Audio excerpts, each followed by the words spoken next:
then, Sudhanshu, ever fight in front of Samaya? You know, I affirmed that I wanted to marry a very calm man, and then God brought into my life a human rights barrister and an international law barrister who really fights for peace. So no, we don't really fight at all. But it was also a conscious decision.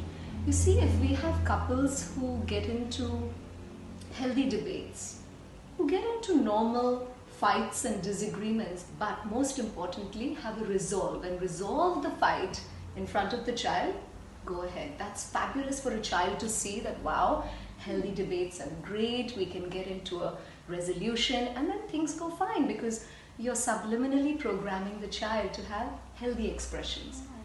But if you're a couple that gets into personal attacks, you know, you raise your voice, you dig up the past, and you just don't get into you know, a healthy discussion, and then you just walk out of a fight saying, don't talk to me and all of that. Now, never ever do that in front of a child. Now, there are many reasons why parents should never fight in front of children. Let's discuss two main reasons. So now Panchatantra says that 0 to 7 is the most critical time in a human being's life, in a child's life, because they're almost in a subconscious state, in a meditative state. Hence, whatever they're exposed to, they immediately grasp it. So when they grow up, their life has patterns of exactly what they were exposed to. So if they've seen their parents quarrel and fight and yell at each other, then they will have similar relationships. And they will also have debates which will end erratically and not with a healthy, amicable resolve. So, you know, it's really unhealthy because you know, cause trauma into a child, and that's the second point. So scientists have done great research on children. They took children and then they had parents pretend fight in front of the children.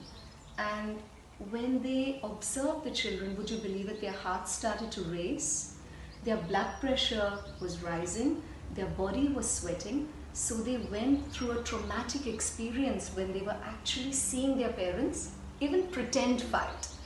Now they took the same children and then they played audio tapes of unknown adults fighting. Now these were unknown adults, and even just hearing them, the reactions were the same.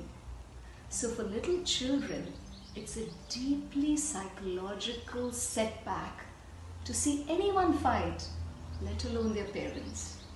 And I feel that, you know, when we yell and scream, we actually don't get anything done, and it's so bad for our own health.